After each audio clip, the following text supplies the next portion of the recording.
Hey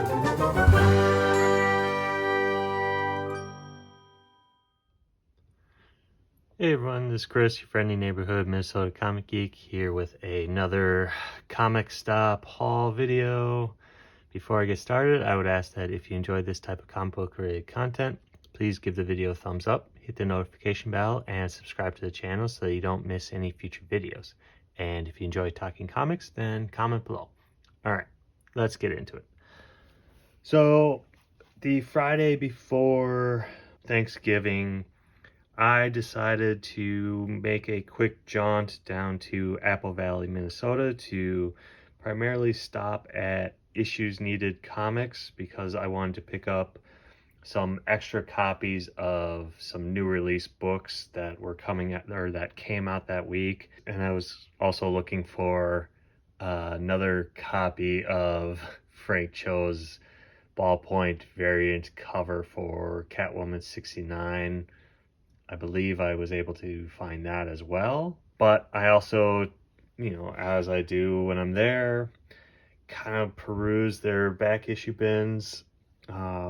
Specifically, I've been looking for Adam Hughes comics, as I come across new ones that I find out that he did. I did end up finding a couple, but I also was digging through as you can see, the Harley Quinn titles, looking for Frank Cho variants. I'm just slowly going through the various comic shops and their back issue bins to buy up extra copies of his variants for many of the titles he's done. And I picked up this 2-issue set here that he did variant covers for. It's Harley Quinn Harley Loves Joker.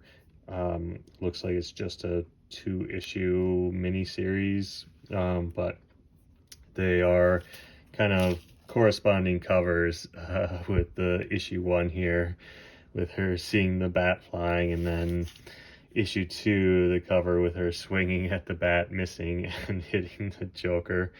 I always love Frank Cho's humor, his sense of humor, and what he puts into the cover illustrations that he does. The other thing that I do like sometimes with his variant covers is kind of removing, it's not a tradition, like truly virgin cover, because they still have the logo, the barcode, and title down here. But what I do like is that they reduce all that. They don't have like a full logo, so you get a much better virgin variant cover illustration, in that it looks, or like the illustration and artwork utilizes the full dimensions of the cover, and so it feels intentional versus like what a lot of virgin variant covers are, where like all the artwork is kind of lower on the cover because they got to accommodate a title dress and a logo. And so when they remove that, it looks like the artist didn't think about the layout and the design and utilizing the space correctly. And so it's just a lot of virgin variant covers kind of look a little wonky to me, at least. But like I said, this does not. So yeah. So I did find a couple Adam Hughes comics, specifically the covers. He did several Star Wars Legacy covers. I forget what year this series is from, but I have tried earlier this summer. I tried bidding for several of the comics that he did covers for in the Star Wars Legacy series. I wasn't able to get them because Star Wars comic collectors are ravenous, and they are hard to beat out on auctions, in my opinion. Did find this Star Wars Legacy #3 featuring Adam Hughes an Adam Hughes cover.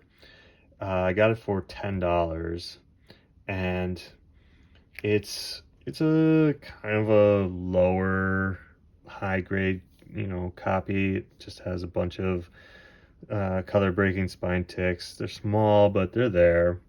So which kind of given the a high grade copy goes for more than $10. So I think it's adequately priced.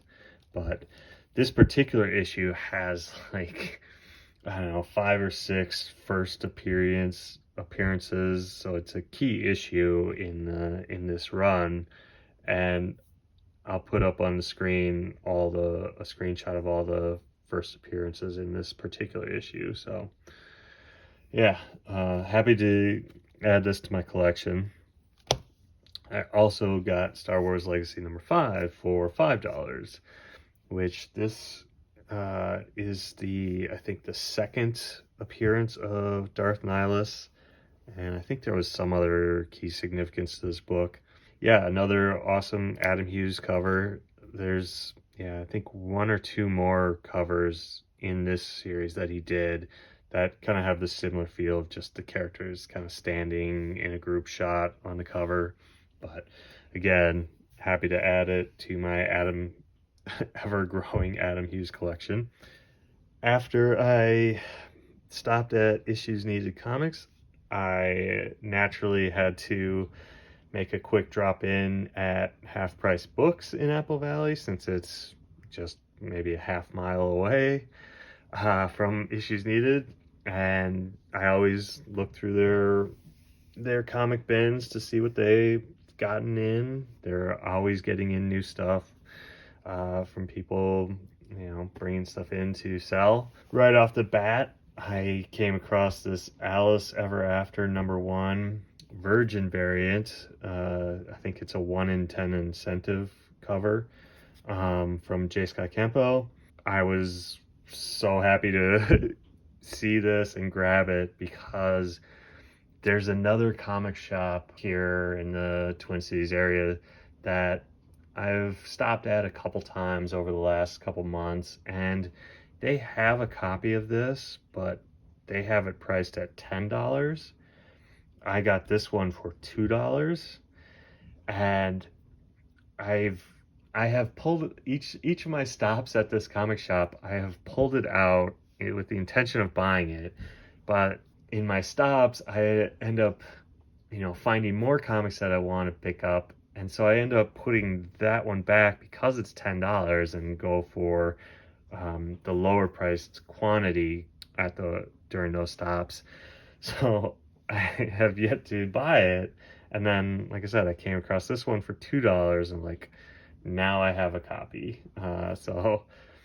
Which is funny because I got this for $2. That comic shop has theirs priced at $10, and you can still get, I think it's either signed or unsigned copy of this on J. Scott Campbell's website for like $30. So, various price points for this particular book. I also came across this Thor #25, the J. Scott Campbell variant, for $2.50. Just, again, happy to add this to the collection. It's from the Volume 6 run, the Donny Cates, Nick Klein run. Came across this Wonder Woman issue #3 featuring it's the Jim Lee variant for $2.50. He did a bunch of these style of variant covers for the Dawn of the DC relaunch of their titles. This is from Volume 6 in 2023. But yeah, like I said, Jim Lee did a bunch of these where it's like kind of cropped in on the character like so, for the various titles. Came across this Scotty Young variant for Kang the Conqueror #1. This is from 2021 for $2.50, and this particular issue features the origin of Kang. It's also his first solo series, so some key significance to this book. In their clearance bins, came across this Assassins #1. It's part of the DC Marvel crossover, DC versus Marvel crossover event from back in the 90s. These were one-shots featuring the characters that were after I think issue 3. There's a character in there that merges the characters, and these one-shot comics were produced. If you've never read them or didn't know about them, they are fun, like I said, fun one-shot titles featuring just one-off stories. They're fun. Like this particular issue, it features the combination of Daredevil and Deathstroke's daughter Ravager, creating this character Dare, and then the merging of Catwoman Elektra, creating Cat's-Eye. And in the book, they, go up against the amalgamation of Kingpin and Riddler. So again, these are just fun stories. Nothing serious. Don't overpay for them. He said, I got this in the clearance bin for 50 cents. This one features awesome Scott McDaniel artwork. This was either during his Nightwing run or prior to it, when he maybe was still at Marvel working on Daredevil. So very cool. Always been a fan of Scott McDaniel's artwork. If you've never read or looked through his Nightwing run, superb action and storytelling in that book from Scott McDaniel. Again, got top 10 #1 for 50 cents, featuring the awesome Alex Ross variant cover. Just because. I grabbed there were 3 issues of the New 52 Justice League, featuring Jim Lee artwork. I got issues 3, 9, and 10, specifically because I gave my nephew a run of this volume, and it was missing the Jim Lee issues, so I was slowly trying to pick those up for cheap to give to him. So yeah. Then they had this awesome, just kind of almost mini run of Black Cat issues from the 2019 series. I got issues 2, 3, 4, 5, 6, 7, 8, and 9. So issues 2 through a full run of 2 through 9. I do have several of these J. Scott Campbell covers. They didn't have issue 1, which again I was able to get at a 50-cent sale back, I think, the summer or spring. So I have that in my collection somewhere. But issues, the fun thing about this particular run of issues is that J. Scott Campbell and another artist kind of flip-flopped on which one's the main cover and which one's the variant cover. So 2 and 3, the main covers were J. Scott Campbell's. Issue 4 features an awesome Pepe Larraz cover. 5 is back to J. Scott Campbell. Issue 6 features another Pepe Larraz cover. Issue 7, again, another Pepe Larraz cover. Issue 8, this is, I don't know what artist did this one, but it's all right.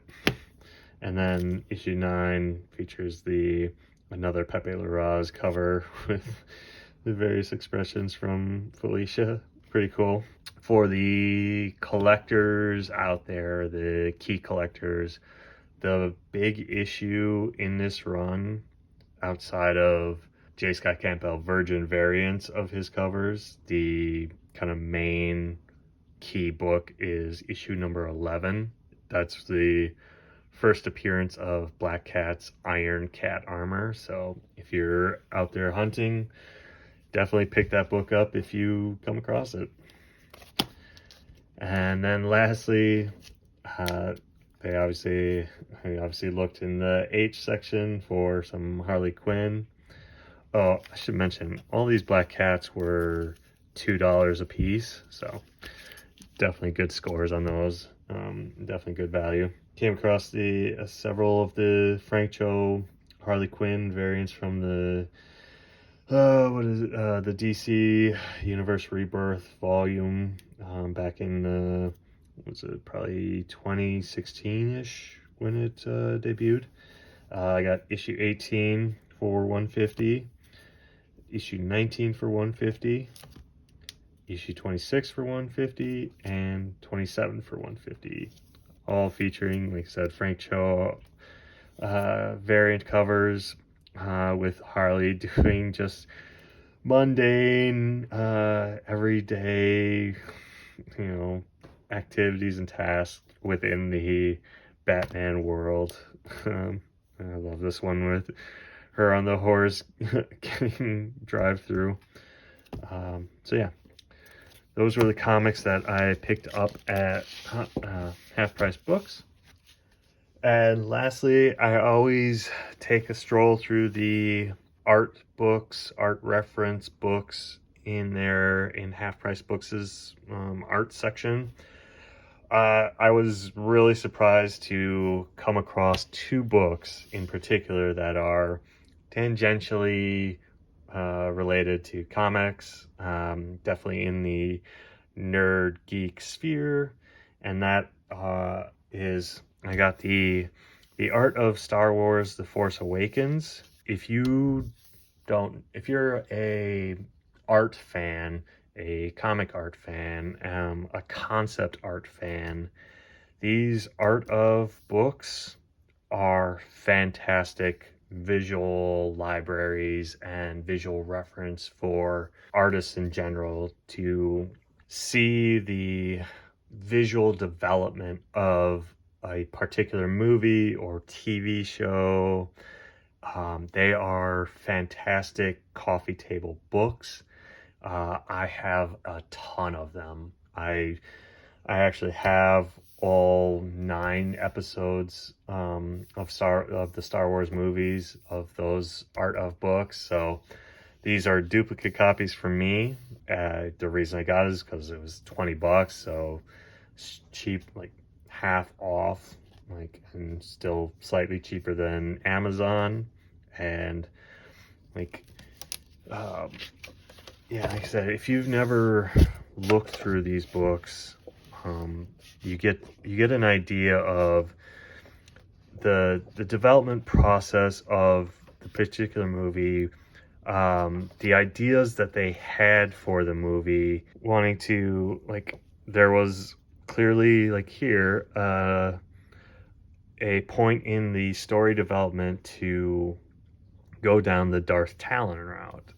They obviously didn't, but that's the thing, insight you get into how the story that was presented on screen came about, and the decisions that they made to what they wanted to show, the various locations they wanted to go, the various, as a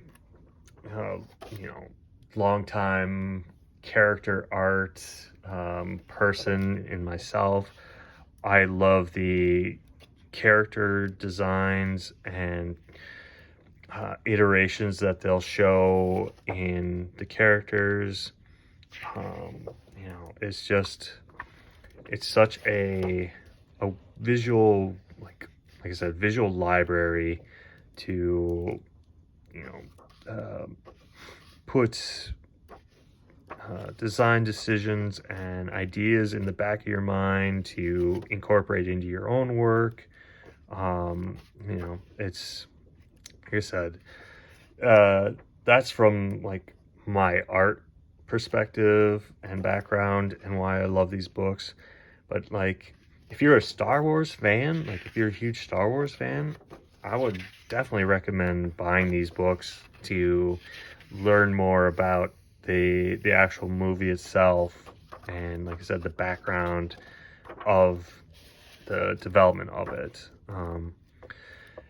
So yeah, I got this one, and then they had several of the Art of Star Wars books. I would have loved to have bought all of them up, but like I said, they were 20 bucks a piece, and I think they had like 5 or 6 of them, and I didn't really feel like spending, you know, $120 or so on books that day. But I picked up 2 of my favorites. So I got the Force Awakens one and the Art of Rogue One, a Star Wars story, again for 20 bucks. I love Rogue One. Yeah, I think it's a fantastic movie. I love the character of Jyn Erso, Andor, obviously. It's yeah, my biggest beef with the movie itself is the death of Jyn Erso, like, and killing K2SO, like getting rid of both those characters specifically. It sucks because I thought they were great characters, but yeah, yeah, I love these books. I love the digital artwork, the concepting. Like I said, I have a ton of these books in my personal library. Let me know if you guys are interested at all at some like book flip throughs where like I will slowly like flip through each page so you can see what is in them, just for your own enjoyment, or maybe you're undecided on whether or not you would want to like purchase one of these books, like you've never seen them in person, so you don't know what's all included, and you just want to see like what they're all about. But yeah, I think they are totally worth the price.